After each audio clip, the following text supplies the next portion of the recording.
Hi everyone, welcome back to Parents and Teens, the channel where we discuss the ups and downs of teenage life and how parents can best support their teens. Today, we're diving into a topic that's crucial for both parents and teenagers to understand: noxious habits. We're going to break down 8 of these noxious habits, what they look like, why they're so detrimental, and most importantly, what you can do about them. Let's talk about procrastination. That little voice in your head that says, hey, I'll do it later. But later never comes, does it? Before you know it, that deadline is staring you in the face, and you're up to your eyeballs in stress. Procrastination isn't about laziness, folks, it's about fear. Fear of failure, fear of success, fear of the unknown. So how do you beat this thing? First, you gotta acknowledge it.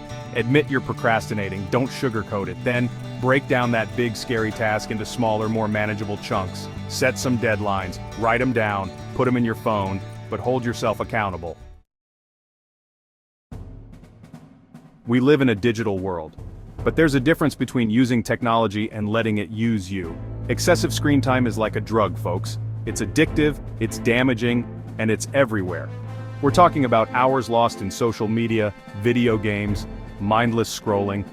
And what's it doing to our kids? Ruining their sleep, straining their eyes, destroying their attention spans. They're missing out on real-life connections, on genuine experiences. Parents, you gotta set boundaries. Limits on screen time, designated tech-free zones, and most importantly, lead by example. Put down your phone, turn off the TV, and engage with your kids. Show them there's more to life than staring at a screen. Sleep. It's not a luxury, it's a necessity. But somewhere along the line, we started treating it like an afterthought. Our teenagers are paying the price, staying up late, glued to their devices, fueled by caffeine. Sleep deprivation affects mood, concentration, memory, judgment, the immune system. Establish a consistent sleep schedule. Go to bed and wake up at the same time every day, and get those phones out of the bedroom. Let's talk about food. It's the fuel that keeps us going. Fast food, sugary drinks, processed snacks. They're everywhere, and they're wreaking havoc on our teenagers' health. Look, I'm not saying you have to become a gourmet chef overnight, but we need to start making healthier choices. Encourage your teens to eat balanced meals, fruits, vegetables, lean protein, whole grains, limit the junk food and sugary drinks, and for crying out loud, read the labels.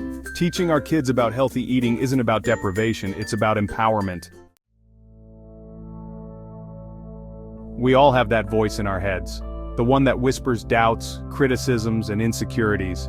But for some teenagers, that voice can become a relentless bully, chipping away at their self-esteem and mental health. Negative self-talk is insidious. It can manifest as harsh self-criticism, comparing oneself negatively to others, or focusing solely on perceived flaws and failures. This constant barrage of negativity can lead to anxiety, depression, and a diminished sense of self-worth. So how do we combat this inner critic? First, we need to help teenagers become aware of their negative self-talk. Encourage them to pay attention to their thoughts and identify patterns of negativity. Our bodies were made to move. But in today's digital age, it's all too easy to get stuck in a sedentary rut. Teenagers are spending hours upon hours sitting in front of screens at school, at home, on the bus, and their physical health is suffering. Lack of physical activity isn't just about weight gain, folks. It increases the risk of chronic diseases like heart disease, type 2 diabetes, and certain types of cancer. We need to get our kids moving. Encourage them to find activities they enjoy, whether it's sports, dance, hiking, biking, or simply taking a walk in the park. Make physical activity a part of their daily routine. Teens are at a vulnerable age, and the allure of experimentation is real. But when it comes to substance use, alcohol, drugs, vaping, it's a dangerous game with potentially devastating consequences. Look, I'm not naive. Kids are going to experiment, but we need to have honest conversations about the risks involved. Substance use can lead to addiction, health problems, accidents, and even death.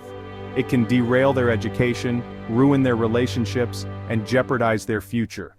Parents, this is where you come in. Talk to your kids, set clear boundaries and expectations, educate them about the dangers of substance use, and most importantly, be a source of support. We are social creatures by nature. We crave connection, belonging, and intimacy. But for some teenagers, social isolation has become a way of life. They retreat into their rooms, their online worlds, their own heads, and the consequences can be devastating. Social isolation can lead to loneliness, depression, anxiety, and even suicidal thoughts.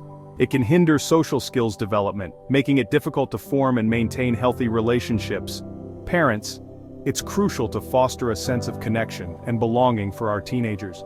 Encourage them to engage in social activities, whether it's joining clubs, volunteering, or simply spending time with friends and family. Create opportunities for face-to-face interaction and meaningful conversations.